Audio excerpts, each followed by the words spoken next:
ninkay ehelka iyo shirkada yihiin xasan cali khayre ee lagu magacaabo cabdikariin maxamed siyaad gambe iyo xildhibaan xuseen iidow oo hadda ku sugan magaalada nairobi ee dalka kenya ayaa maalmihii u dambeeyey waxa ay ku mashquulsanaayeen sidii ay isugu xiri lahaayeen axmed madoobe iyo xasan cali khayre talaabadan ayaa ahayd mid uu ka soo shaqeeya xasan cali khayre oo isaga doonaya inuu iska fogeeyo fashilkii ka dhashay dagaalkii siyaasadeed ee lagu qaaday shacabka iyo dowladda jubbaland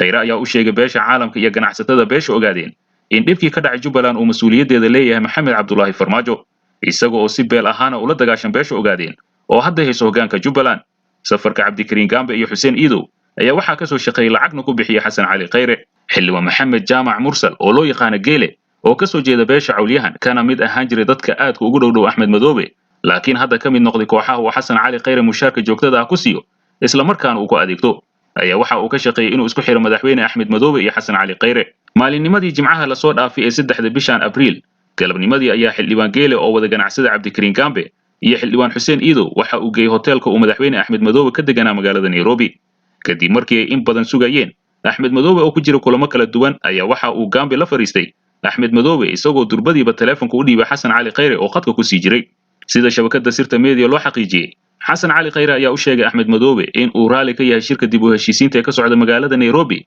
shirkaas oo u dhexeeya isaga iyo seeraar iyo xidig waxaa kaloo uu sheegay in beesha caalamku uu u sheegay wax uu ku tilmaamay guusha aad ka soo hoysay wadahadalka mucaaradka waxaan filayaa inay beesha caalamka ku soo waceen horta ma ku soo waceen madaxweyne ogow aniga ayaa ka soo shaqeeya hawshaas waxaana u sheegay in ay si buuxda u taageeraan heshiiska labada dhinac marka aad go'aanka gaartaan waxaan ku sheegayaa inay qoraal soo saari doonaan oo ay ku taageerayaan shirka ee horta ku bishaaraysa arrinkaas ayuu yiri khayre oo iska fogeynaya farmaajo axmed madoobe oo ay ka muuqatay inuu dhibsanayo dhageysiga beenta uu u sheegaya xasan cali khayre ayaa yiri oo may xukuumadda iyadu soo saarto qoraalada aad sheegayso in ay beesha caalamka soo saarayso oo aynan jirin wax dan ah oo ay ka leeyihiin dalkeena khayre ayaa waxa uu sheegay in isaga uu jeclaan lahaa diyaarna uu u yahay in uu qoraal ka soo saaro dib u heshiisiinta nairobi laakiin uu nin waalan ku xidhan yahay oo aan doonaynin nabadda reer jubbaland madaxweyne waad ogtahay ninkii igu xidhiiro ma aha nin raba nabad iyo heshiis waxa keliya ee u muuqda waa dagaal kun mar ayaan kala hadlay arrintan waxaanu ku sigtay inaan iscasilo haddii kuu sheegi maayo adigaba waa taqaan farmaajo ayuu ugu jawaabay khayre su'aashii axmed madoobe sida tooska ahayd u weydiiyey